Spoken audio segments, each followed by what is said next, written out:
Guys, welcome to our YouTube channel learning solution Karnal. आज की video class 10th के student के लिए है और हम लेकर आए हैं मोस्ट इम्पोर्टेंट क्वेश्चन 10।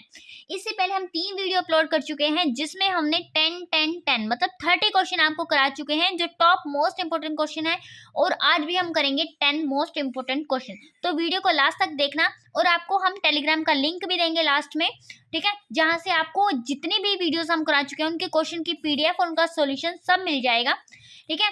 और जिसने भी हमारे चैनल को सब्सक्राइब नहीं किया वो हमारे चैनल को सब्सक्राइब कर लीजिएगा, वीडियो को लाइक कीजिएगा और टेलीग्राम को ज्वाइन कर लीजिएगा। टेलीग्राम पर आपको वीडियो के लिंक मिल जाएंगे, जिसने भी पहले वाली वीडियो नहीं देखी है वो भी देख लीजिएगा, उनके नोट्स भी मिल जाएंगे पीडीएफ में। और डिस्क्रिप्शन में भी आपको हमारी जो उड़ारियां हमने बैच शुरू किया है 10th क्लास के लिए स्पेशली, उसका जो फर्स्ट क्लास, सेकंड क्लास और थर्ड क्लास तीनों के लिंक आपको दे देंगे हम, और ये हमारी क्लास 4th है। तो गाइस, सब्सक्राइब भी कीजिएगा चैनल को और वीडियो को लाइक भी कीजिएगा अगर क्वेश्चन समझ में आते हैं, और पीडीएफ भी ले लीजिएगा टेलीग्राम से, ठीक है गाइस। अब स्टार्ट करते हैं आज की क्लास। आज की क्लास में हम क्वेश्चन 10 करने वाले हैं, ठीक है। तो स्टार्ट करते हैं, क्वेश्चन नंबर फर्स्ट की तरफ मूव करते हैं। क्वेश्चन नंबर फर्स्ट है हमारे पास, the mean of the following frequency distribution is 25, find the value of n। Mean की हमें वैल्यू दे रखी है, ठीक है, और हमें क्या निकालना है, n की वैल्यू निकालनी है। हम जानते हैं कि क्वेश्चन में हमारे पास क्या क्या गिवन है, देखते हैं 0 से 10 तक। यहाँ से हम xi की वैल्यू निकालते हैं। हमें पता है मीन की वैल्यू कैसे निकालते हैं, मीन कैसे निकलता है हमारा, समेशन fi xi अपॉन में fi, क्लियर। इसके लिए हमें चाहिए xi पता होना चाहिए xi क्या है, और हमें fi और xi को मल्टीप्लाई करना है, और हमें क्या चाहिए, fi चाहिए। fi xi कहाँ से निकलता है, देखिए हमें जो गिवन है 0 से लेकर 10, 10 से 20, 20 से 23, इसकी हम टेबल बनाएंगे। तो कैसे होगा, 0 से 10 क्लास इंटरवल है हमारे पास, ये साइड में लिख लेंगे। इसके बीच में से हम xi निकालेंगे। xi कैसे निकलता है, इसके बीच का जो नंबर होता है वो निकलता है। 0 और 10 के बीच का नंबर है हमारे पास 5, क्लियर। फिर हमें 10 और 20 के बीच की वैल्यू निकालनी है। 10 और 20 के बीच में आएगा हमारा 15। उसके बाद हमें 20 से 30 के बीच में से हम निकालेंगे तो क्या आएगा, 25। 30 से 40 के बीच में हम निकालेंगे तो आएगा हमारे पास 35, और 40 से अगर हम 50 के बीच का नंबर निकालेंगे तो हमारे पास आएगा 45। ये आ गया हमारे पास xi। अब हमने निकालना है xi इंटू fi। xi और fi को मल्टीप्लाई करेंगे। fi क्या है, fi हमारे पास गिवन है, जो फ्रिक्वेंसी है उसी को बोला गया है। fi क्या है हमारे पास, 4, 6, 10, 6 एंड n। हम मल्टीप्लाई करेंगे इनको fi और xi को, क्योंकि हमें यहाँ पर पुट करना है। तो fi और xi क्या हो जाएगा आपका, 5 4 ज़ा 20, 15 6 ज़ा 90, 25 10 ज़ा 250, 35 6 ज़ा 210, 45 को n से मल्टीप्लाई करेंगे तो क्या आएगा, 45n। ये आ गया आपके पास। अब निकालना है हमें समेशन fi। समेशन fi कैसे निकलेगा, fi xi और समेशन fi। इसका ये जो सिंबल होता है इसका मतलब होता है सम। हम सबको सम प्लस कर लेंगे, हम सबका सम निकालेंगे। देखिए सबसे पहले fi निकालते हैं। 4 + 6 10, 10 + 10 20, 20 + 6 26। तो क्या आ जाएगा आपके पास, 26 + n, 26 + n। fi की वैल्यू क्या आ गई हमारे पास सम में, 26 + n। अब निकालेंगे समेशन fi xi। इसका सम करेंगे हम, क्या हो जाएगा, 20 + 90 हो जाएगा हमारा 1110, 1110 + 250 होता है हमारा 360, 360 + 210 होता है हमारा 570, और 570 + 45n क्या आ जाएगा, समेशन fi xi में क्या आ गया आपका, 570 + 45n, ये आ गया। अब हमें मीन दे रखा है। मीन की वैल्यू क्या है हमारे पास, the mean of a following frequency distribution is 25। यहाँ पर हमने क्या पुट करना है, 25 इक्वल टू क्या हो जाएगा, यहाँ क्या आया है आपका 570 + 45n, और नीचे क्या आया है आपका यहाँ पर fi में 26 + n। अब हम क्रॉस मल्टीप्लाई करेंगे। अगर 26 को आप इधर लेकर आइए 25 यहाँ पर क्या हो जाएगा 25, 26 प्लस n, और इधर क्या आ जाएगा आपका 570 प्लस 45n। Clear guys? तो हमने क्या करना है, इस 25 को 26 से अगर हम मल्टीप्लाई करेंगे यहाँ पर तो आपको मिलेगा 650। क्या मिलेगा 650 plus 25n equal to 570 plus 45n। यहाँ पर जो हमारा 650 है इसमें से हम माइनस करेंगे, इधर लेकर आएंगे तो ये माइनस का हो जाएगा 570 को। 570 को अगर हम माइनस करते हैं तो हमारे पास आता है 80। कितना आ जाता है 80। 80 इक्वल टू हमारे पास यहाँ 45n है। 45n को अगर हम 25n को इधर लेकर आएंगे तो ये क्या हो जाएगा माइनस हो जाएगा। ठीक है, 45 में से 25 को माइनस करेंगे हम तो कितना आ जाएगा 20n। कितना आ जाएगा आपके पास 20n। अगर हम इसे कट करेंगे तो आपके पास आ जाएगा 0 से 0 कट हो गया, 2 1 2 2 4 8। n की वैल्यू कितनी आ गई आपके पास 4, और वही हमसे पूछा गया था कि n की वैल्यू कितनी है। n की वैल्यू है आपकी 4। ये था हमारा question number first. I hope सबको ये अच्छे से समझ में आया होगा। अगर फिर भी किसी भी स्टूडेंट का कोई भी डाउट रह जाता है, ठीक है, आप हमें कमेंट सेक्शन में कमेंट करके पूछ सकते हैं। नेक्स्ट क्वेश्चन, सेकंड क्वेश्चन की तरफ मूव करते हैं हम। सेकंड क्वेश्चन है हमारा, 3 cow are tied each with 7 meter long drop at a 3 corner of triangular field। देखिए क्या कह रहा है, एक खेत है, स्टेटमेंट को समझिए। एक खेत है जो कि कैसा है, ट्रायंगुलर है। ठीक है, एक ट्रायंगल की फॉर्म में है, और उसमें क्या हो रहा है, उनके कोनों पर क्या है, कॉर्नर पर 3 गाय हैं जिनको बांधा गया है एक लंबी रस्सी के साथ जिसकी लंबाई 7 मीटर है। Clear guys? और उसमें कह रहा है उनकी साइड दे रखी है जो भी हमारे पास ट्रायंगल बनकर आएगा यहाँ पर। Find the area of A plot which can be guessed by the cows. कह रहा है कि वो एरिया निकालना है आपने, कितना एरिया होगा वो उस प्लॉट का जिसमें गायें चर रही हैं, मतलब घास को खा रही हैं, वो एरिया बताना है। देखिए गाइस, क्वेश्चन को समझिएगा। क्वेश्चन है हमारे पास ये हमारा ट्रायंगल बन गया है। मान हमने यहाँ पर गाय को बांधा हुआ है, एक गाय को यहाँ, एक को यहाँ, एक को यहाँ। अब उसकी 7 मीटर जो रस्सी होगी, ठीक है, 7 मीटर, वो उतने ही एरिया को तो चरेंगी ना, घास खाएंगी ना, उतने ही एरिया में। यहाँ पर जैसे मान लो ये 7 है तो ये इतने ही एरिया को खा पाएंगी ना घास को, इतने एरिया के घास को। ऐसे ही यहाँ पर और ऐसे ही यहाँ पर। तो मतलब जो ये रस्सी जो दे रखी है वो कितनी है 7 मीटर, सबकी 7 मीटर है, सेम है। तो यहाँ पर क्या आ गया 7 मीटर। ठीक है गाइस, क्लियर? अब इस क्वेश्चन को ध्यान से देखिए, हमें क्या निकालना है, इसका एरिया, सिर्फ इस पार्ट का एरिया निकालना है, सिर्फ इस पार्ट का। क्लियर? ठीक है, समझ में आया? हमें सिर्फ उस पार्ट का एरिया निकालना है जहां पर क्या किया है, ये जो गाय है वो घास खा रही है, कितने एरिया को खा पा रही है। तो हमसे क्या पूछा है, टोटल पूछा है ना, तीनों एरिया का सम हो गया। एक टाइप से सम पूछा है तो टोटल बताना पड़ेगा आपको। आप टोटल कैसे बताओगे, ठीक है, आपको पता होगा कि सम ऑफ एंगल से निकल सकता है ये। ठीक है, तो एरिया निकालेंगे। आप देखिए यहाँ पर सेक्टर्स की फॉर्म में बन रहा है तो एरिया कैसे निकलता है, हमें पता है एरिया कैसे निकलता है। अगर हम मान लेते हैं इसको 1, इसको 2 और इसको 3। क्लियर? ठीक है, 1 2 3। तो हम क्या करेंगे, हम यहाँ पर एंगल है, इसको θ1 मान लेते हैं, इसको θ2 मान लेते हैं, इसको θ3 मान लेते हैं। तो θ1 360 और क्या होता है हमारा πr², ये आपने पढ़ा ही होगा। क्लियर? ऐसे हम सेकंड वाले का निकाल सकते हैं, ये एरिया 1 का है, आगे एरिया हमने 2 निकालना है तो क्या होगा θ2 360 इंटू πr²। ऐसे ही एरिया अगर हमें थर्ड का निकालना है, सबकी सबका r सेम है, सबकी r की वैल्यू क्या है, सेम है। r थर्ड का निकालना है, θ3 360 इंटू πr²। क्लियर? अब टोटल पूछा गया है, सबको प्लस करेंगे तो क्या आएगा, देखिए हमारे पास क्या है πr², सबके पास है तो क्या लिखेंगे πr²। अब देखिए θ360 θ2 360 θ3 360। ठीक है, तो हम कॉमन ले लेते हैं, अगर πr² को अगर हम कॉमन ले लेते हैं तो ऐसे लिख सकते हैं θ1 प्लस θ2 प्लस θ3 अपॉन में क्या आएगा 360। अब देखिए θ1 2 3 ये वाले एंगल है ना, यहीं से लिया, और हमें पता है कोई भी अगर ट्रायंगल के अगर हम तीनों एंगल्स की बात करें तो उनका सम कितना होता है 180 डिग्री होता है। तो क्या आ जाएगा πr² इंटू θ1 θ2 θ3 इक्वल टू 180। तो क्या लिख सकते हैं इनकी जगह पर 3 और 180 लिख सकते हैं, और अपॉन में क्या है 360। कट कीजिए, 18 1 जा 18, 18 2 जा 360।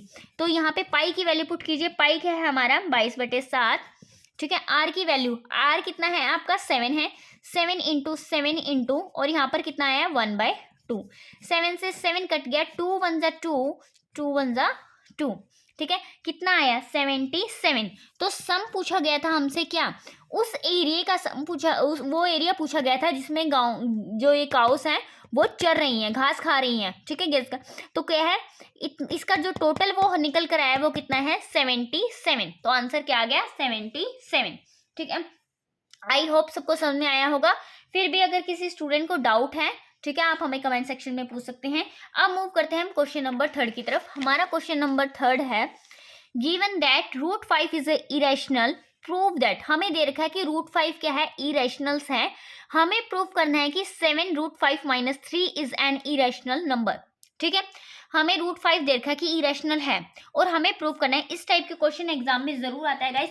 देखिए जितने भी हम क्वेश्चन कर रहे हैं अब तक, हम ये हमारी 4th वीडियो होगी, हम तीन वीडियो पोस्ट कर चुके हैं, ठीक है। 3 वीडियो हम डाल चुके हैं। स्टूडेंट ने वो वीडियोस नहीं देखी हैं तो जाकर देख लीजिएगा। मोस्ट इंपोर्टेंट क्वेश्चन है जितने भी हम करा रहे हैं इन वीडियोस में, और 10th की जो एग्जाम होंगे उनमें उसमें से क्वेश्चंस आएंगे ही आएंगे गाइस। इसी टाइप के क्वेश्चन आएंगे आपके एग्जाम में। और जो भी हमारे चैनल पर नए हैं, हमारे चैनल को सब्सक्राइब कर लीजिएगा। तो मूव करते हैं हम क्वेश्चन नंबर 3 की तरफ। उसने पहली कंडीशन हमें दी है कि आपको क्या करना है, प्रूव करना है कि ये क्या है, इरेशनल है, ठीक है। वो कह रहा है कि इसको प्रूव कर दो इरेशनल है, और कह रहा है कि √5 भी रैशनल है, ठीक है, ठीक है। ये इसका यूज होगा जब आप इसको प्रूव करोगे। तो कैसे होगा, अब कह रहा है कि ये इरेशनल है, हम इसका अपोजिट मान लेते हैं, ठीक है। हमने क्या कहा, हमने क्या किया, इसका अपोजिट मान लिया। Let 7 √5 - 3 is an rational number. वो इरेशनल कह रहे हैं ना, प्रूफ करो। हम कह रहे हैं कि ये तो रैशनल है, फिर हम रॉन्ग प्रूफ कर देंगे, हमने जो माना है उस चीज को, ठीक है। Is an rational number. अब आपको पता होगा रैशनल नंबर्स कौन से होते हैं, जो p/q की फॉर्म में होते हैं। चैप्टर 1 में अच्छे से पढ़ा होगा ना बेसिक में, क्या होते हैं रैशनल नंबर, होते हैं p/q की फॉर्म में। तो हम इसे क्या लिख सकते हैं, ये क्या है 7 √5 - 3 = p/q, ठीक है, p/q। तो क्या होगा आपका, अब देखिए ये नंबर हमारा रूट के साथ है, ये नंबर नॉर्मल है, ये √3 है, उधर जाकर क्या हो जाएगा, प्लस का हो जाएगा। 7 √5 = p/q + 3। अगर हम यहाँ से एलसीएम लेंगे तो क्या आएगा, 7 √5 = q, तो क्या हो जाएगा p + 3q, ये आ गया आपके पास, ठीक है। फिर हम इस 7 को अगर अपोन में लेकर जाएंगे तो कैसे आ जाएगा, √5 = p + 3q अपोन में 7q, ये आ गया आपके पास, ठीक है। ये अब कह रहा है, देखो गाइस ध्यान से देखिए, हमें स्टेटमेंट में एक चीज और दी थी, क्या दिया था, √5 इज इरेशनल। √5 इरेशनल है, हाँ, तो हमने कहा ये क्या है, √5 क्या है, इरेशनल। अगर ये इरेशनल है तो जो इसके इक्वल में होगा वो भी क्या होना चाहिए, इरेशनल होना चाहिए। लेकिन हमने क्या कहा है, ये तो रैशनल है, ये तो गलत हो गया ना, ठीक है, ये तो गलत हो गया, जो हमने माना था वो गलत हो गया। तो हम क्या कहेंगे, ये भी क्या है हमारा, इरेशनल है, क्योंकि इक्वल में चीजें हैं। कभी भी ऐसा कभी भी नहीं हो सकता कि इधर इरेशनल हो उधर रैशनल हो, या इधर रैशनल हो उधर इरेशनल हो, नहीं, दोनों ही इरेशनल होंगे या दोनों ही रेशनल होंगे। अब ये तो गिवन है कि ये इरेशनल है, तो इसके सामने वाले, ये तो हमने माना था ना, हमने अपनी मर्जी से माना था कि रैशनल है, तो ये क्या प्रूफ हो गया कि ये वाला जो हमारा नंबर है वो क्या है, इरेशनल है। जो हमने अजम्प्शन किया था, हमने माना था, उसको लेट लिया था, वो हमारा क्या हो गया, रॉन्ग हो गया, हमारी अजम्पशंस क्या हो गई, रॉन्ग हो गई, ओके। अब मूव करते हैं क्वेश्चन नंबर 4 की तरफ। क्वेश्चन नंबर 4 है आपके पास, the present age of a father is twice the sum of a age of his 2 children. देखिए एक फादर हैं और उनके 2 बच्चे हैं। जो फादर की एज है, ठीक है, उसके 2 जो बच्चे हैं उनकी एज को अगर हम सम कर दें, वो किसके इक्वल होगी, फादर की एज के इक्वल होगी। क्लियर, क्वेश्चन समझ है। उसके बाद कह रहे हैं आफ्टर 20 ईयर्स, 20 साल के बाद, हिज एज, उनकी जो एज है, will be equal to the sum of age of his children, ठीक है, वो भी क्या होगी उनकी एज के, क्योंकि देखो 20 साल बाद क्या होगा, उनकी जितनी एज बढ़ेगी बच्चों की भी तो बढ़ेगी। Find the age of father, हमें क्या करना है, फादर की एज को फाइंड करना है। क्लियर, ठीक है, क्वेश्चन समझ में आया। सबसे पहली बात क्या है, present age of a father is twice the sum of age of two children. ठीक है, हमने कहा जो फादर है उसकी एज है कुछ, ठीक है, हमने सपोज कर लेते हैं let the age of father, father की एज कितनी है, एक्स है। ठीक है गाइस, फादर की एज है हमारी एक्स, और बच्चों की एज कितनी है। अब देखो क्या कह रहे हैं, क्वेश्चन को ध्यान से समझो, the sum of age the sum of the age of son, बच्चों की एज कितनी है, वाई, वाई मान लिया। अब पहली condition according to question, question के अकॉर्डिंग फर्स्ट कंडीशन क्या है हमारे पास, the present age of father, father की प्रेजेंट एज जो है is twice the sum of age of his two children, उसके दो चिल्ड्रन हैं, उसकी एज के क्या है, ट्वाइस है, तो 2y होगी, ट्वाइस हो गई। क्लियर, समझ में आया। आफ्टर 20 ईयर्स ओल्ड, 20 साल बाद, ठीक है, आफ्टर 20 ईयर्स, 20 ईयर्स के बाद 20 ईयर्स, 20 साल के बाद क्या होगा, ठीक है, आफ्टर 20 ईयर्स, तो क्या होगा, पापा की जो एज है अभी 20 साल बढ़ जाएगी, हाँ जी बढ़ गई। सन की जो एज है वो भी 20 साल बढ़ेगी, क्लियर, वो भी कितनी बढ़ेगी, 20 साल। तो सन की एज कितनी थी, वाई थी, ठीक है, कितनी थी, वाई। अब ये दो सन की एज थी, ठीक है, दो सन की एज का सम हमने लिया है वाई, मतलब एक बच्चा कुछ साल का होगा, दूसरा भी कुछ साल का होगा, दोनों को जोड़कर जो सम आया वो वाई के इक्वल है। तो 20 साल बाद एक बच्चे की एज बढ़ेगी 20 साल, ठीक है, दूसरे की भी तो बढ़ेगी, तो इनकी कुल मिलाकर कितनी बढ़ रही है, 40 एज बढ़ जाएगी इसकी। ठीक है, तो हम क्या लिखेंगे, x प्लस 20। आई होप सबको पता चला होगा ये 20 प्लस 20 क्यों लिखा है। फिर भी अगर किसी को कुछ भी डाउट रह जाता है हमें कमेंट सेक्शन में कमेंट करके पूछ सकता है। तो y प्लस 40 आ गया आपके पास, क्लियर। तो इस इक्वेशन को सोल्व कीजिए, क्या होगा, x माइनस वाई, वाई को इधर लेके आएंगे, 20 को उधर लेके जाएंगे, 40 में से 20 गया 20। एक इक्वेशन आपके पास ये आई और दूसरी इक्वेशन क्या आई, ये आई। ठीक है, अब ध्यान दीजिएगा, इस क्या करना है आपको, आपके पास जो पहली इक्वेशन है x इक्वल टू 2y है, सेकेंड इक्वेशन क्या आई है, x minus y equal to 20। Clear, x अगर 2y के इक्वल है तो हम यहाँ पुट कर दें, हाँ जी, 2y माइनस वाई आ गया, 2y minus y equal to 20। ठीक है, तो 2y में से अगर y को माइनस करेंगे तो y आ जाएगा इक्वल टू 20, तो y इक्वल टू क्या आ रहा है, 20 आ रहा है। ठीक है, अब y का मतलब जो दो बच्चे थे उनकी एज क्या थी, 20 साल थी। अब ये नहीं पता कौन कितने साल का था, हमें पता करना भी नहीं है, हमें पूछा क्या गया, find the age of father, हमसे फादर की एज पूछी गई है। तो फादर की एज क्या होगी, x इक्वल टू 2y, तो x इक्वल टू 2 इंटू 20, तो x इक्वल टू 40, तो x की एज कितनी हो गई, 40 हो गई। अब देखो, अगर आपको चेक करना है आपका आंसर ठीक है या नहीं, आप कैसे चेक करोगे, देखो प्रेजेंट एज की बात हो रही है, कितनी थी, x, ठीक है, ट्वाइस थी, मतलब दुगुना थी, किससे, उसके बच्चों की एज से। बच्चों की एज कितनी है, 20 है, दुगुना है 40, यस। ठीक है, आगे भी चेक करना है, 20 साल बाद 20 ईयर्स ओल्ड, 20 ईयर्स ओल्ड ये कितने के होंगे, 60 होंगे, क्लियर, और ये कितने होंगे, ठीक है 20। देखिए भाई, मैंने 2 बार प्लस किया था 20, क्योंकि ये क्या है, सम है दो बच्चों की एज का। 20 साल बाद ये कितना बढ़ेंगे, 20 बढ़ेंगे, और दूसरा भी वाला भी कितना बढ़ेगा, 20, तो 20 प्लस 20 प्लस 20 कितना हो गया, 60, 60 इक्वल टू 60। ऐसे आप अपना आंसर भी चेक कर सकते हो। क्लियर गाइस, समझ में आया, ठीक है, आई होप सबको अच्छे से समझ में आ रहे होंगे क्वेश्चन। फिर भी अगर किसी को डाउट है तो हमसे पूछ सकता है कमेंट सेक्शन में कमेंट करके, और जो भी हमारे चैनल पर नए आए हैं हमारे चैनल को सब्सक्राइब कर लीजिएगा गाइस, ठीक है।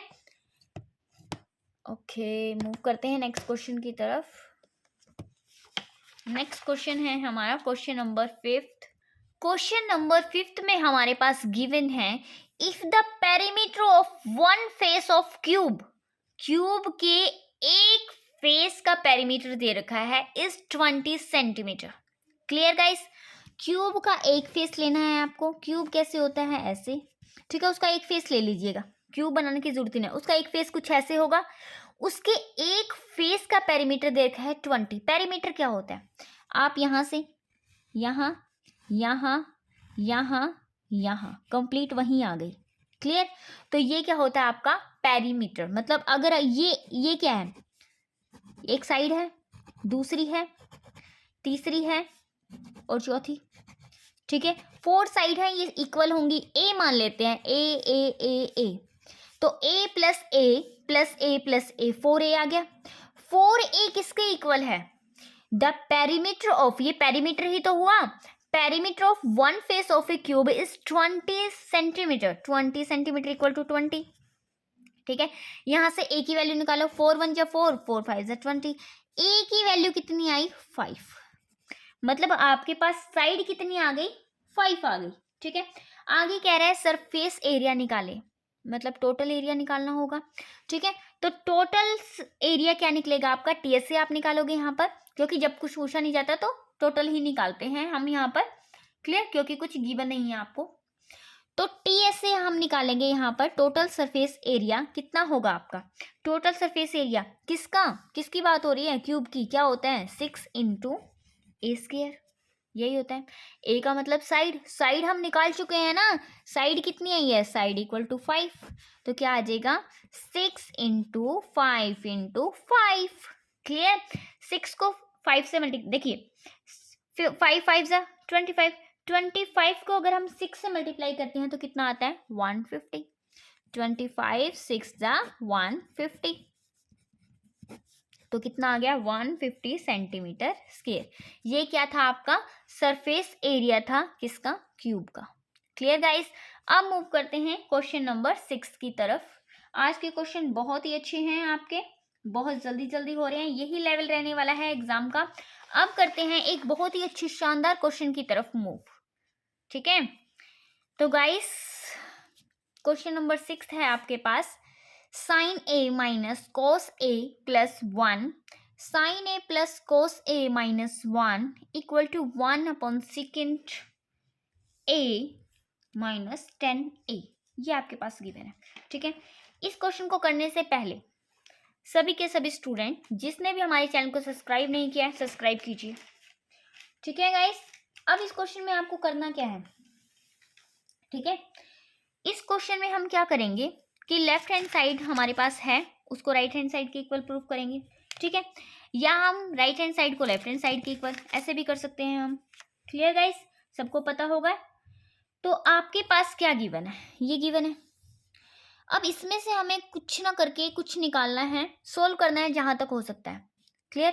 फिर उसके बाद आपको क्या करना है, अगर ये इसके इक्वल आता है ठीक है, वरना इसको भी सोल्व करना है और दोनों चीजों को इक्वल कर देना है। क्लियर। ठीक है, तो क्वेश्चन है हमारा क्वेश्चन नंबर 6। स्टार्ट करें? चलो स्टार्ट करते हैं। हमारे पास है साइन ए, यहाँ पर भी साइन ए गिवन है, यहाँ है कोस ए प्लस 1, यहाँ है कोस ए माइनस 1। ठीक है, ये गिवन है आपके पास। क्या है? Cos A plus 1 cos A minus 1, ऐसा कुछ गिवन है आपके पास। ठीक है, तो सोल्व कीजिए। अगर हम दोनों को इक्वल कर दें इनको, ठीक है, तो क्या होगा? साइन ए, अगर मैं यहाँ से माइनस कॉमन ले लेती हूँ माइनस, तो इसे क्या लिखूंगी? ठीक है, क्या आ जाएगा आपके पास? ये माइनस का है तो प्लस का हो गया कॉस ए, ये प्लस का है तो ये माइनस का हो गया। ठीक है, हो गया। और नीचे भी सेम ऐसा ही गिवन है कुछ, sign A plus cos A minus 1। ऐसा हमने क्यों किया? ठीक है, अब माइंड में सवाल आता है कि ऐसा हमने क्यों किया। आपको दिख रहा है कि यहाँ क्या है? साइन ए, इस पूरे को अगर मैं ए मान लेती हूँ, माइनस इस पूरे को अगर बी मान लेती हूँ, ये बी हो गया, ये ए हो गया और ये बी हो गया आपके पास। ठीक है, अब साइन से तो कोई फॉर्मूला ही नहीं बनता सिंपल, हमें क्या चाहिए? स्केयरिंग में चाहिए, स्केयर होना चाहिए ना, साइन स्केयर या ठीक है, किसी भी फॉर्म में अगर दूसरी फॉर्म में जाना है हमें स्केयरिंग में चाहिए यहाँ पर सोल्व करने के लिए। ठीक है, अगर कोई भी फॉर्मूला बनाना चाहते हैं हम ए माइनस बी का, ए प्लस बी का, तो हम यहाँ पर क्या करेंगे? रैशनलाइज कर लेते हैं। ठीक है, रैशनलाइज करेंगे हम यहाँ पर, तो क्या होगा आपका? ए प्लस बी है, ए माइनस बी हो जाएगा, और यहाँ पर भी क्या होगा? ए माइनस बी। ठीक है, क्लियर।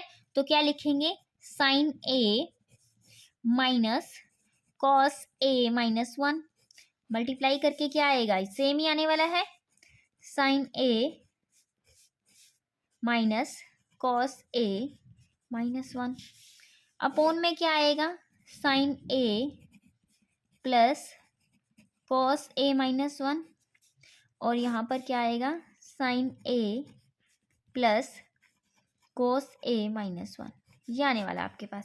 ठीक है गाइस, तो अब क्या करना है, देखिए ये हो गया हमारा a माइनस बी, ये भी हो गया a minus b, a minus b into a minus b, क्या लिख सकते हैं, a माइनस बी का होल स्क्वायर। ठीक है, अपॉन में हो गया हमारा a plus b, a minus b, तो क्या लिख सकते हैं, a plus b a minus b, इसे क्या लिख सकते हैं, a square minus B square लिख सकते हैं। Yes guys, a square minus B square, इतना लिख सकते हैं हम। ठीक है, तो हम इतना लिख लेते हैं, तो क्या आ गया आपके पास, साइन, ठीक है, ए माइनस, ठीक है, इसको कंप्लीट लिख लेंगे, फिर इसका फॉर्मूला ओपन कर लेते हैं। तो डायरेक्ट ही फॉर्मूला ओपन कर लेते हैं हम यहाँ पर, ठीक है, क्योंकि काफ़ी लंबा हो जाएगा अगर हम इसको बार बार लिखेंगे। तो इसका फॉर्मूला क्या होता है, A square minus B square का, A square plus B square minus 2ab, ये होता है। ठीक है, यही होता है हमारा फॉर्मूला, तो ऐसे ही लिख लेंगे इसको।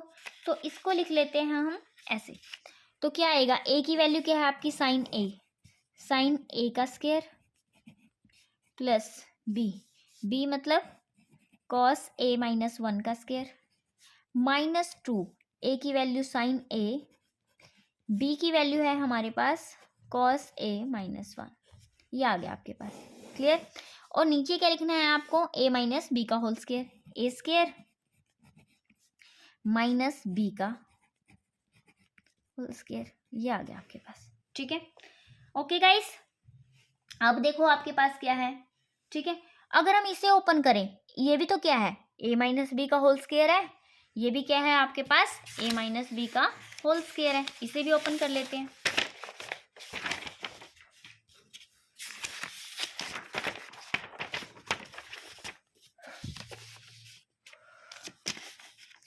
तो क्या आ गया आपके पास, साइन स्क्वायर ऐसे ही रहेगा, साइन स्क्वायर ए, बहुत इंपॉर्टेंट क्वेश्चन है गाइस, ध्यान से देखते रहिए एक एक स्टेप।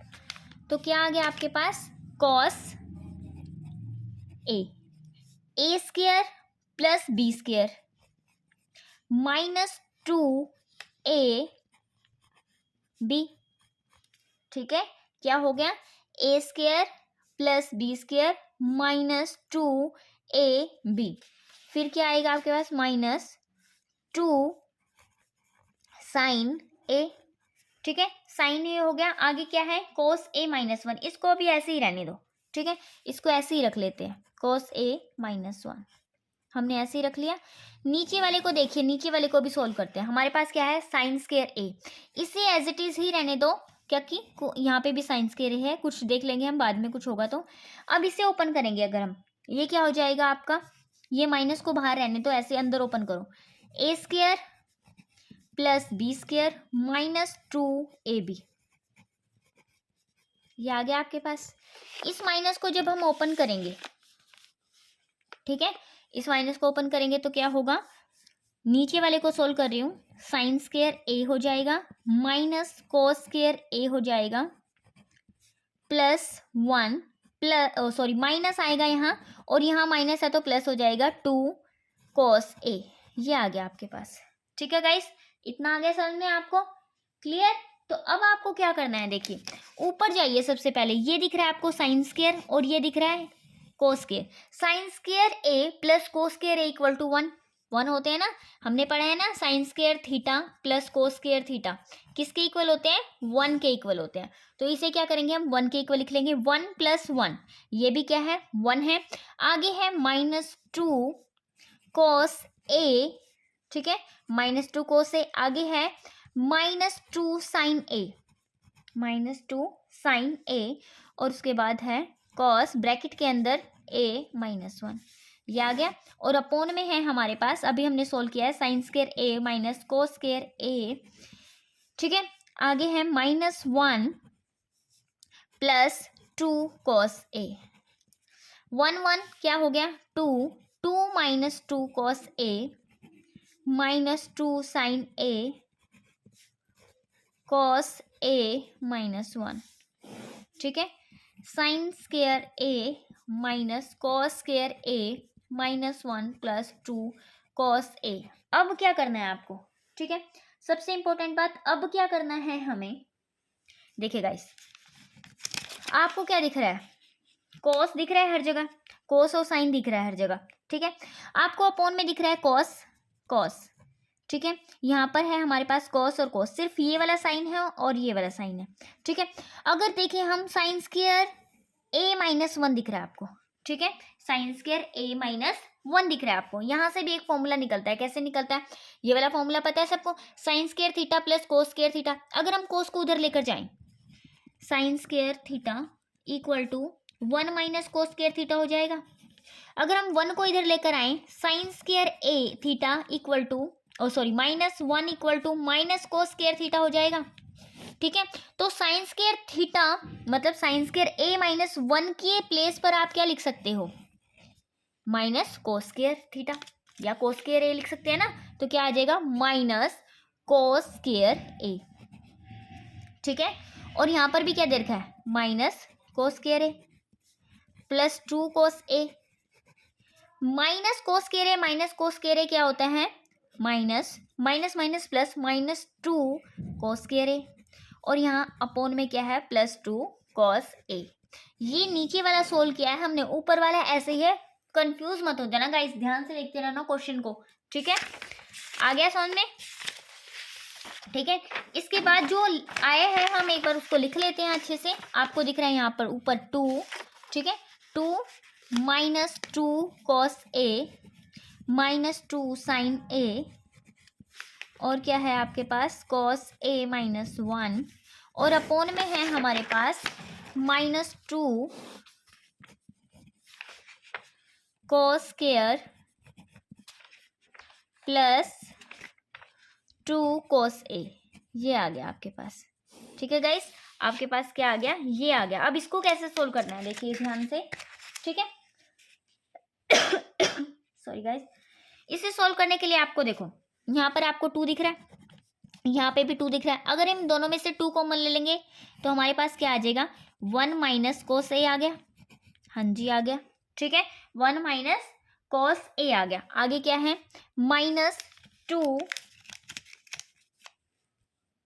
साइन ए, और यहाँ पर है आपका कोस ए -1, ठीक है। अब ध्यान से देखिए, ये 1 माइनस कोस ए है, ये कोस ए -1 है, कोस ए -1 है। अगर मैं यहाँ से कॉमन ले लेती हूँ माइनस को, तो ये क्या हो जाएगा, अगर माइनस कॉमन लेते हैं, माइनस साइन को अगर हम कॉमन लेते हैं तो क्या हो जाएगा, माइनस कोस ए हो जाएगा, +1 हो जाएगा, क्लियर। अगर माइनस कॉमन लेते हैं तो कैसे लिख सकते हैं, 1 माइनस कोस ए, ये दोनों इक्वल हो जाएंगे तो ले लेते हैं, तो यहाँ क्या आ जाएगा, प्लस आ जाएगा, और यहाँ माइनस और यहाँ प्लस।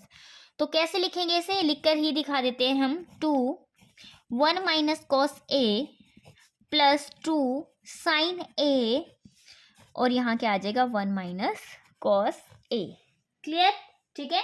आई होप सबको समझ में आया होगा। अब आपको दिख रहा है ये कोस ए कॉमन आ सकता है, हाँ आ सकता है, ठीक है। और अपॉन में क्या है आपके पास, -2 cos square A plus 2 cos A. अब यहाँ भी 2 है, यहाँ भी 2 है, यहाँ भी 2 है, यहाँ भी 2 है। सबसे पहले 2 कॉमन ले लीजिएगा गाइस। 2 को अगर हम कॉमन ले लेंगे, बहुत लेंथी सम हो गया है ना, 4 मार्क्स में आएगा तो, ठीक है। तो क्या हो जाएगा, 1 minus cos A plus sign A 1 minus cos ए, ये हो गया, ठीक है। तो क्या आ जाएगा, यहाँ पर 2 कॉमन आ गया, अंदर क्या रह गया, कोस स्क्वायर ए प्लस कोस ए, ये आ गया। 2 से 2 कैंसिल। अगर हम 1 माइनस कोस ए को भी कॉमन ले लेते हैं तो क्या आ जाता है यहाँ पर, 1 माइनस कोस ए को अगर हम कॉमन ले लेते हैं तो क्या आ गया, 1 प्लस साइन, यहाँ से 1 कोस ए गया, यहाँ से 1 कोस गया, नीचे क्या आया आपके पास, कोस स्क्वायर ए, ठीक है, प्लस कोस ए। अगर हम यहाँ से कोस कॉमन ले लेते हैं, हमने क्या कॉमन लिया, कोस कॉमन लिया, तो यहाँ भी क्या रह गया, माइनस कोस ए प्लस 1, ये रह गया यहाँ पर भी, ठीक है। तो इसे हम कैसे लिखेंगे, देखिए गाइस कैसे लिखेंगे हम, 1 माइनस कॉस ए, ठीक है, कॉस ए हमने कॉमन लिया है इधर, तो यहाँ ब्रैकेट में क्या आ गया, 1 प्लस साइन ए, और इसे कैसे लिख सकते हैं, 1 माइनस कॉस ए लिख सकते हैं ना, 1 माइनस कॉस ए, इससे ये कैंसिल हो गया, ठीक है गाइस। तो हमारे पास क्या आया, यहाँ से सॉल्व होकर 1 प्लस साइन ए अपॉन में कॉस ए, ठीक है गाइस, इतना आ गया आपके पास। अब इसे आगे सॉल्व नहीं कर सकते हम, ठीक है। अब क्या करेंगे हम, जो हमारा दूसरी साइड में राइट हैंड साइड में दे रखा है, अभी हमने लेफ्ट हैंड साइड को सोल्व किया, राइट हैंड साइड में जो हमें दे रखा है उसको सोल्व कर लेंगे। राइट हैंड साइड में क्या गिवन है उसको भी हम क्या करेंगे, 1 प्लस साइन ए अपॉन में कोस ए के इक्वल प्रूफ करेंगे। यहाँ पर क्या है, 1, एक एक स्टेप कराया गाइस, बिल्कुल ध्यान से देखेगा इस क्वेश्चन को, मोस्ट इंपोर्टेंट क्वेश्चन है।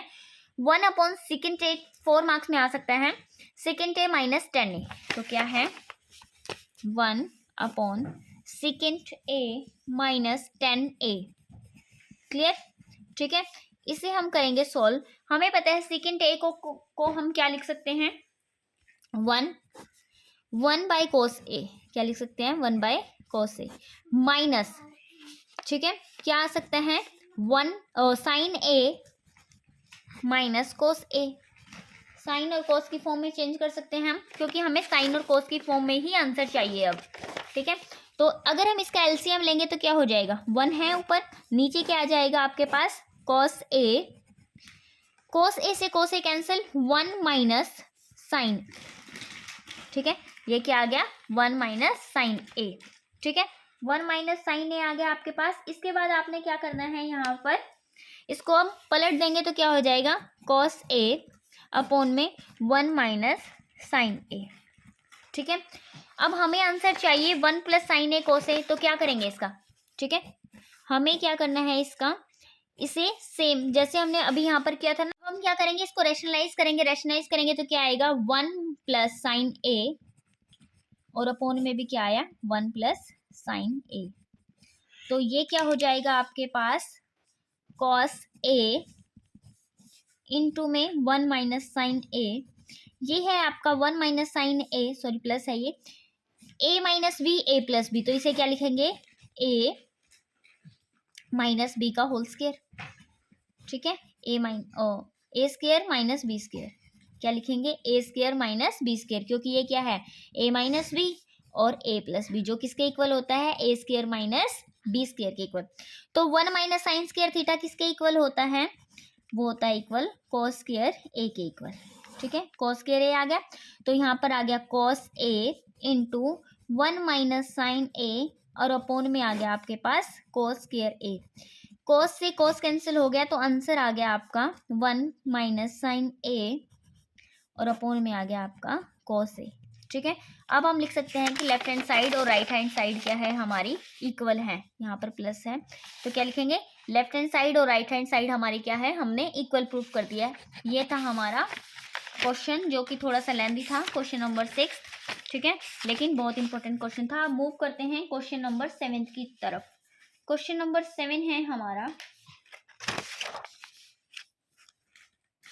क्वेश्चन नंबर 7 है हमारे पास, इफ सी के पॉइंट दे रखे हैं, डिवाइड, ठीक है, लाइन सेगमेंट जॉइनिंग, ए के पॉइंट दे रखे हैं, फिर बी के पॉइंट दे रखे हैं in ratio, find the value of a and b, ठीक है। एक लाइन खींच लेंगे हम, लाइन सेगमेंट बना लेंगे, उसमें हमारे पास पॉइंट है, एक ए है और दूसरा पॉइंट है हमारे पास बी। ए के पॉइंट हमें दे रखे हैं 3a plus 1 comma minus 3, b के पॉइंट हमें गिवन है 8a माइनस 5।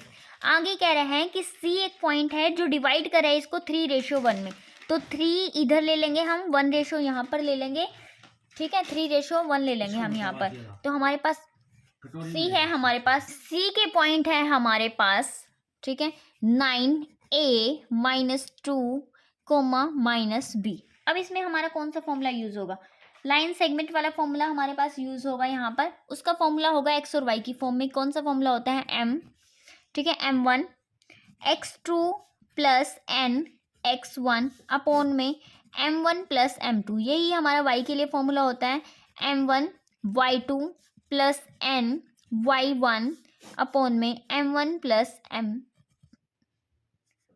ठीक है, m2 भी बोल सकते हो, आप इसे n भी बोल सकते हो, n ही बोलते हैं वैसे, n ही लिख देते हैं हम इसे, n, m प्लस n।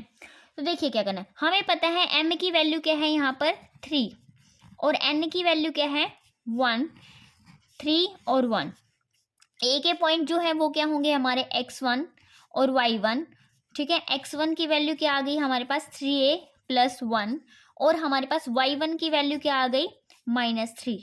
आगे है हमारे पास x2 और y2, x2 की वैल्यू क्या आ गई आपके पास 8a, y2 की वैल्यू क्या आ गई आपके पास 5, ठीक है। आगे है हमारे c के पॉइंट क्या होंगे हमारे, इनका यूज हम x और y की फॉर्म में करेंगे बाद में, जो इक्वल रखे हमने यहाँ पर सेक्शन फॉर्मूले का यूज किया है कोऑर्डिनेट फाइंड करने के लिए, फिर ये कोऑर्डिनेट होंगे, इन्हीं को हमने फाइंड करना है, इक्वल में रखकर हम ए बी की वैल्यू निकालेंगे यहाँ से, ठीक है। तो सोल्व करते हैं इसे।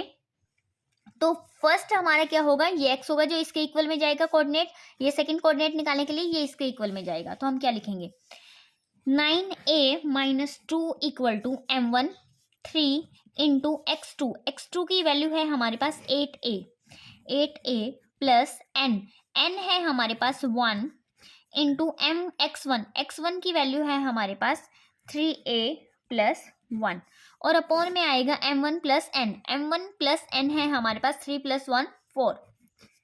क्लियर गाइस, तो हम यहाँ से निकालेंगे वैल्यू, तो क्या होगा क्रॉस मल्टीप्लिकेशन होगा, ये इधर चला जाएगा, 9 4 जा हमारे पास 36a आ जाएगा, ठीक है, और 2 4 जा कितना होगा 8 होगा, इक्वल में 8 3 जा 24a प्लस 1 को मल्टीप्लाई करेंगे तो 1 3a ही आएगा प्लस 1 इंटू 1 आ गया आपके पास, ठीक है। अब है 24a प्लस 3 तो कितना आ गया 27a प्लस 1 इक्वल टू क्या आ जाएगा 36a माइनस 8, क्या आ गया -8। अब ये जो 36a है हम क्या करेंगे 27 को उधर लेकर चले जाएंगे, माइनस का हो जाएगा 36a माइनस 27। हमारे पास इधर a है, इधर क्या है 1 है, इधर 8 को लेके आएंगे क्या हो जाएगा प्लस का 8 हो जाएगा क्योंकि उधर क्या है माइनस का है, तो क्या आ गया 8 प्लस 1 कितना हो गया 9 इक्वल टू क्या आ गया 36 में से अगर हम 27 को माइनस कर देते हैं तो हमारे पास कितना आ जाता है 9a आ जाता है, 9 से 9 कैंसिल हो जाएगा, a की वैल्यू कितनी आ गई 1। हमें क्या निकालना था find the value of a and b, a हमने निकाल लिया, क्या आया हमारे पास 9a 1 आ गया a की वैल्यू हमारे पास। अब हम निकालेंगे b की वैल्यू, b की वैल्यू कैसे फाइंड आउट करेंगे हम, यहाँ पर हमारे पास क्या है दूसरे वाला सेक्शन फॉर्मूला जो हमने यूज किया था वो क्या था m1 y की फॉर्म में y2 प्लस n y1, ठीक है, m1 प्लस n। क्लियर, तो क्या होगा हमारे पास यहाँ पर equal to y coordinate, y के कोऑर्डिनेट क्या है -b, ठीक है। तो m1 क्या था हमारे पास 3, y2 था हमारे पास 5 प्लस n था 1 और y1 था हमारे पास -3 और 3 प्लस m1 प्लस n क्या हो जाएगा 4 हो जाएगा, इक्वल में -b। 3 5 जा 15 हो गया -3, 1 इंटू 3 -3 ही आएगा अपॉन में 4, ठीक है। 15 -3 आपके पास हो जाएगा 12/4 आ जाएगा आपके पास, 15 में से 3 को माइनस करेंगे क्या आएगा 12 आ जाएगा 12, ठीक है, 12/4 इक्वल टू -b, ठीक है। तो हम क्या करेंगे 4 को उधर लेके जाएंगे, ऐसे ही कट कर लो, b की वैल्यू क्या आ जाएगी -3, b की वैल्यू क्या आ गई -3। a आपका कितना आया है 1 आया है और b आया है आपका -3। तो ये था हमारा क्वेश्चन नंबर 7। अब मूव करते हैं हम क्वेश्चन नंबर 8 की तरफ, टाइम वेस्ट ना करते हुए। और पीडीएफ के लिए आप हमारे टेलीग्राम को ज्वाइन कर लीजिएगा, टेलीग्राम का लिंक हम आपको लास्ट में बता देंगे क्या होगा टेलीग्राम का नेम, और उसका हम आपको क्या करेंगे लिंक भी दे देंगे, ठीक है। तो अब मूव करते हैं क्वेश्चन नंबर 8 की तरफ। क्वेश्चन नंबर 8 है हमारा, उस टेलीग्राम पर आपको पीडीएफ मिल जाएगी, और जितने भी स्टूडेंट नए हैं हमारे चैनल को सब्सक्राइब कर लीजिएगा गाइस, ठीक है। और कोई भी डाउट अगर आपको है किसी भी क्वेश्चन को लेकर आप हमें कमेंट सेक्शन में पूछ सकते हैं। आगे है हमारे pass out of the two, ठीक है, आगे देखिए क्या दे रखा है out of the two concentric circle का मतलब क्या होता है, ऐसा सर्कल ऐसे एक सर्कल जिसका सेंटर क्या हो, कॉमन हो, कॉमन सेंटर, वन सर्कल हो, ठीक है, कॉमन सेंटर हो, मतलब एक के जो ऐसे बनेगा, कुछ ऐसे इमेज बनती है इसकी, ठीक है, ऐसे और ऐसे, मतलब इस सर्कल का भी सेंटर ये है और इस सर्कल के सेंटर की बात करें तो ये भी क्या है, ये है, तो कॉमन हो गया। आगे कह रहे हैं the radius of A outer circle, जो बाहर वाला सर्कल है, आउटर सर्कल, उसकी रेडियस कितनी है, 5 है, उसकी रेडियस कितनी है, 5 है हमारे पास। तो जो बाहर वाला हमारे पास सर्कल है उसकी रेडियस है हमारे पास 5, तो हम लिख सकते हैं ये कितना है हमारे पास 5, ठीक है। उसके बाद कहता है कि 5 दे रखी है and the AC of a length, AC क्या है, लेंथ है 8 centimetre is a tangent to a inner circle. देखिए अंदर वाले सर्कल के ऊपर अगर टेंजेंट की बात की जाए, ठीक है, AC क्या होगा, बड़े वाले सर्कल की बात करेंगे तो क्या होगा, कॉर्ड होगा, और छोटे वाले सर्कल की बात करेंगे तो ये क्या होगा, इसका टेंजेंट होगा। और टेंजेंट की क्या होगा, किसके लिए, स्मॉल सर्कल के लिए, क्योंकि वो उसको टच कर रहे हैं, ठीक है। अब ध्यान से देखिए एक चीज गाइस, हमने क्या लेनी थी, रेडियस, हम रेडियस कहीं से भी ले सकते हैं, ऐसे भी ले सकते हैं, कहीं से भी आप इसकी रेडियस ले सकते हो, आप ऐसे भी ले सकते हो, आप इस लाइन को ऐसे मिला दीजिए, ये लाइन रिमूव कर दीजिएगा गाइस, ये लाइन है हमारे पास। और हमने एक चीज पढ़ी है टेंजेंट के ऊपर, ठीक है, हम क्या कर सकते हैं, रेडियस और टेंजेंट को परपेंडिकुलर कर सकते हैं इस फॉर्म में ऐसे, क्लियर। ये छोटे वाले सर्कल की रेडियस है ना, ठीक है, और ये बड़े वाले सर्कल की रेडियस है। अब कह रहा है जो AC है लेंथ है 8 है, ठीक है, और जो हमने परपेंडिकुलर ड्रॉ करते हैं इसके ऊपर, टेंजेंट के ऊपर, वो क्या करता है, उसको बाइसेक्ट करता है, मतलब 2 पार्ट्स में बांटता है। Perpendicular draw from a centre of a circle to chord bisect the chord, bisect करेगा इसको, तो बाइसेक्ट करेगा तो ये कितना हो जाएगा, AC है हमारा 8, तो क्या हो जाएगा 4, और इधर भी अगर हम O पॉइंट देते हैं तो इधर भी क्या हो गया 4, हम क्या लिख सकते हैं AO इक्वल टू 4 और OC equal to 4। Clear guys, समझ में आया।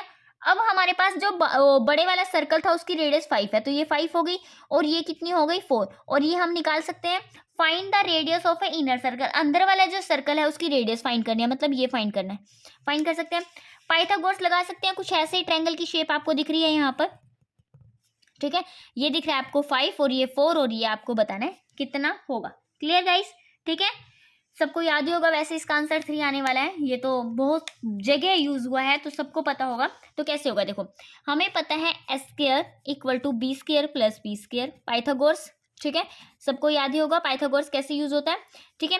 तो हमारे पास इसकी वैल्यू कितनी है, 5 का square equal to B² 4² perpendicular हमें फाइंड आउट करना है, तो 25 इसको इधर लेकर आएंगे, -16 इक्वल टू P², तो ये हो जाएगा 9 इक्वल टू P², तो क्या आ गया, P की वैल्यू क्या आ गई, ±√9, ठीक है, बाहर निकालेंगे तो 3 आ जाएगा, 3 प्लस माइनस, तो P कितना आ गया आपके पास 3, मतलब यहाँ पर अगर मैं नाम देती हूँ B और O आपके पास कितना आ गया 3, यही तो हमें बतानी थी, the radius of a inner circle, और यही क्या है, रेडियस है स्मॉल सर्कल की, जो अंदर बना हुआ है सर्कल है उसकी रेडियस है, ये आपके पास कितनी है 3।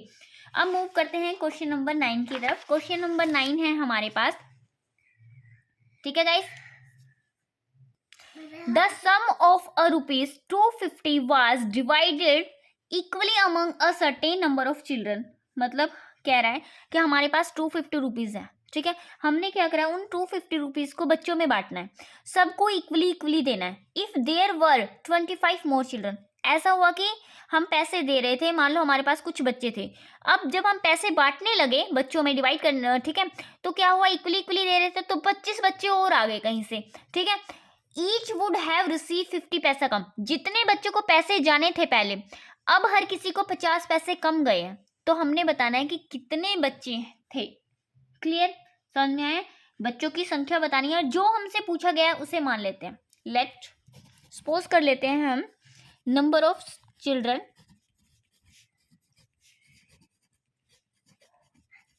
कितने हैं, n मान लेते हैं, ठीक है, हमने क्या माना n। अब हमने क्या करना था, कितने रुपए शेयर करने थे, बच्चों में कितने रुपए बांटने थे, ठीक है 250, कितने बच्चों में, n बच्चों में, ठीक है, पता चल जाएगा ना कितने को कितना कितना बार। लेकिन ऐसा हुआ है कि 25 बच्चे और आ गए अकॉर्डिंग टू क्वेश्चन, ठीक है, क्वेश्चन के अकॉर्डिंग 25 मोर चिल्ड्रंस आ गए हैं, तो क्या हो गया n + 25 हो गया आप टोटल बच्चे, टोटल चिल्ड्रन कितने हो गए अब, ठीक है, n+25। ओके, यहाँ पर कितने बच्चे हो गए, n+25। अब भी पैसे कितने हैं, 250 ही हैं, तो 250 को बांटेंगे हम तो क्या हो जाएगा, n+25।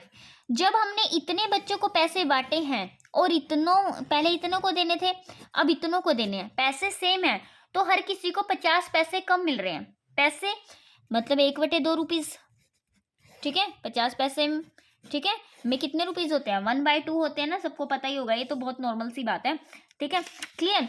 अब क्या करना है, क्वेश्चन के अकॉर्डिंग देखिए, उसने बोला है हमने जो पैसे देने थे बच्चों को, क्लियर, कितने देने थे, पहले ये 25 बच्चे और आ गए, ये इसके आने की वजह से कितने पैसे कम गए, 1/2 रुपीज कम गए हैं, ठीक है। तो हम यहाँ पर एलसीएम लेंगे, इनको क्वेश्चन के अकॉर्डिंग क्या करेंगे, इतने जाने थे पहले 250 n माइनस, अब कितना हुआ, इतना हुआ, n+25, इसकी वजह से कितना कम हुआ, 1/2, ठीक है।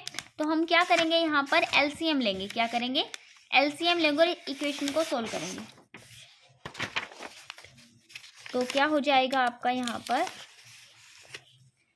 n+25 आपका क्या आ गया, कॉमन, ठीक है, एलसीएम आ गया, तो ये n से n कैंसिल, 25 ऊपर जाएगा हमारा, n+25 ऊपर चला जाएगा, माइनस ये क्या है, 250 है, और यहाँ ये कैंसिल, ये n ऊपर चला जाएगा, 1/2, तो क्या आ गया, 250 को अगर हम n से मल्टीप्लाई करेंगे 250n आ गया, प्लस 25 को अगर हम n 25 से मल्टीप्लाई करेंगे, 25 इंटू 25 कितना होता है, 625 होता है, ठीक है, और 0 है तो 0 आ जाएगा, माइनस ये कितना आ गया, 250n, 250n से 250n कैंसिल हो गया, अपोन में क्या है हमारे पास, n² + 25n, और उधर क्या है, 1/2, क्रॉस मल्टीप्लिकेशन करेंगे तो क्या हो जाएगा, 2 × 6250 = n² + 25n, इसको 2 से मल्टीप्लाई करेंगे तो क्या आएगा, 0, 2 5 ज़ा 10, 2 2 ज़ा 4 और 5, 2 6 ज़ा 12, ठीक है, और यहाँ पर क्या है, n² + 25n, ठीक है, तो इसे लिखेंगे +25n - 12500, अब हम =0, अब हम क्या करेंगे, इसके फैक्टर बनाएंगे, क्या करेंगे, फैक्टर बनाएंगे। अब ऐसा नंबर सोचना है हमें जिसे मल्टीप्लाई करने पर 12500 आता है और जिसके फैक्टर निकालेंगे तो 25 आता है हमारे पास, ठीक है, क्लियर। ऐसा नंबर हमने सोचना है, ऐसा नंबर कौन सा होता है हमारे पास, देखिए ये क्या है हमारे पास, 100 की फॉर्म में है, ठीक है, अगर हम 125 को 100 से मल्टीप्लाई कर देंगे, ठीक है, तो क्या आएगा हमारे पास, 125 आ जाएगा, और 125 में से 100 माइनस कर देंगे तो 25 भी आ जाएगा, बात बन गई हमारी, ठीक है, बहुत ईजी है। तो क्या आएगा, n² प्लस, अब ये माइनस का चाहिए तो हम, और ये प्लस का, तो छोटे वाली संख्या को माइनस ले लीजिए, बड़े वाली को प्लस रहने दीजिए, 125n - 100n - 12500, तो n कॉमन लेंगे तो क्या आ जाएगा, n + 125 माइनस 100 कॉमन लेंगे तो क्या आ जाएगा, n + 100 बाहर आ गया, 125, ये दोनों सेम हो गए, तो फैक्टर क्या आ गया हमारे पास, n + 125 और n - 100, n की वैल्यू आएगी यहाँ से अगर निकालेंगे -125, n की वैल्यू माइनस में नहीं हो सकती क्योंकि n क्या है, नंबर ऑफ चिल्ड्रंस हैं, तो n = क्या हो जाएगा, 100। तो बच्चों की संख्याएं कितनी थी हमारे पास, कितने बच्चे थे जिनको हमने पैसे देने थे, 100 बच्चे थे, तो हमारा आंसर कितना आ गया, 100 आ गया, ठीक है। नंबर ऑफ चिल्ड्रंस कितने आ गए, 100 बच्चों में हमने इस मनी को डिस्ट्रीब्यूट करना था। आगे है हमारा क्वेश्चन नंबर 10, जो कि आज का हमारा लास्ट क्वेश्चन होगा, और जितने भी स्टूडेंट वीडियो देख रहे हैं अगर उनको समझ में आ रहा है, अच्छा लग रहा है हमारा पढ़ाने का तरीका, तो हमारे चैनल को सब्सक्राइब कर लीजिएगा guys. Sorry guys. Question number 10 है हमारे पास, अ क्यूबिकल आइसक्रीम ब्रिक, ठीक है, of L 22 centimetre is to be distributed among some children, ठीक है, कुछ बच्चों में बांटना है आइसक्रीम, फिलिंग आइसक्रीम कौन की शेप में, देखिए आपके पास क्या है, क्यूब की शेप में है, ठीक है, आपने क्या करना है, इसको बांटना है कौन की शेप में, कौन कैसा होता है आपका, ऐसा आइसक्रीम कौन सबने खाया होगा, ठीक है, आइसक्रीम कौन में हमने क्या करना है, यहाँ से आइसक्रीम ली और भरनी है, देखना है कि कितने बच्चों को ये आइसक्रीम बांटी जाएगी, कितने बच्चों को इसमें से कौन भर भर के मिलेंगे, क्लियर, समझ में आ गया। अब क्या होगा देखो, इसमें से ठीक है क्या करना है, क्यूब में से क्या करना है, इसमें से आइसक्रीम भरी जाएगी ना यहाँ पर, तो इसका वॉल्यूम और इसका वॉल्यूम क्या होगा, यहाँ पर जितने भी कोन बनने वाले हैं, नंबर ऑफ कोन बनने वाले हैं, मान लीजिए ठीक है, मान लीजिए x नंबर ऑफ कोन है, तो इनका वॉल्यूम वो इसी में से तो निकल के आएगा, दोनों का वॉल्यूम क्या होगा, सेम होगा, हमारा दोनों का वॉल्यूम सेम होगा। तो हमें क्या दे रखा है, इसकी हमें क्या दे रखी है, एज दे रखी है 22, कितनी 22, और कोन के बारे में कह रहा है, कोन ऑफ अ रेडियस है 2 सेंटीमीटर, कितनी है 2 सेंटीमीटर, एंड हाइट, और हाइट कह रहा है कोन की कितनी है 7। How many children will get the ice cream, कितने बच्चों को आइसक्रीम मिलने वाली है, यहाँ ये बताना है आपको, ठीक है। क्वेश्चन समझ में आया, क्लियर गाइस। तो सॉल्व करते हैं हम, तो क्या लिखेंगे, वॉल्यूम ऑफ, ठीक है, वॉल्यूम ऑफ अ क्यूबिकल, जो हमने ये ब्रिक क्रीम लिया है, इसका जो क्यूबिकल है इसका वॉल्यूम क्या होगा, इसका फॉर्मूला होता है हमारा ए क्यूब, क्या होता है ए क्यूब, जो कि इक्वल है किसके, volume of cone, volume of cone क्या होगा हमारे पास, कॉन के वॉल्यूम का फॉर्मूला होता है 1/3 पाई आर स्क्वायर एच, क्या होता है 1/3 pi R square H. A cube मतलब 22 into 22 into 22 equal to 1/3 into pi की वैल्यू होगी 22/7 इंटू आर स्क्वायर कितना है आपका 2 इंटू 2, और एच की वैल्यू है आपके पास 7। क्लियर गाइस, इस 7 से ये 7 कैंसिल हो गया, 22 से 22 कैंसिल हो गया, 2 से 22 कैंसिल हो गया, 11 आ गया, 2 से 22 कैंसिल करेंगे तो 11 आ गया। क्लियर, ये आ गया आपके पास। 11 को 11 से मल्टीप्लाई करते हैं तो हमें पता है 1 2 1 आता है, 11 का स्क्वायर कितना होता है 1 2 1 इक्वल टू 1/3। अब ये कितने बच्चों में बटने वाले थे कौन, इसको इंटू एन भी करना है, ये हम भूल गए, सॉरी गाइस, तो इंटू एन होगा यहाँ पर, इंटू एन, तो यहाँ से n निकालना है, ये 3 इधर जाकर मल्टीप्लाई हो जाएगा, तो आंसर क्या आ जाएगा 163। तो कितने नंबर ऑफ कौन भरे गए हैं हमारे पास 163। हमने स्टार्टिंग में जूम कर लेना, मान लेना है, let the children will get the ice cream number of n, ठीक है, सॉरी, कितने बच्चों को आइसक्रीम के कौन मिले हैं, 163 बच्चों को आइसक्रीम के कौन मिले हैं यहाँ पर। ठीक है गाइस, आई होप सबको आज का सेशन अच्छा लगा होगा, सबने एंजॉय किया होगा और सबको क्वेश्चन समझ में आए होंगे बिल्कुल अच्छे से। फिर भी अगर किसी स्टूडेंट को कोई डाउट रह जाता है तो आप हमें कमेंट सेक्शन में कमेंट करके पूछ सकते हैं, उसकी पीडीएफ आपको कल मिल जाएगी गाइस। ठीक है, आज ही हम अपलोड करा देंगे इसकी पीडीएफ आपको। ठीक है, थैंक यू गाइस, और अच्छा लग रहा हो पढ़ाने का तरीका तो चैनल को सब्सक्राइब करना और वीडियो को लाइक कर ज़रूर जाना। ठीक है, थैंक यू।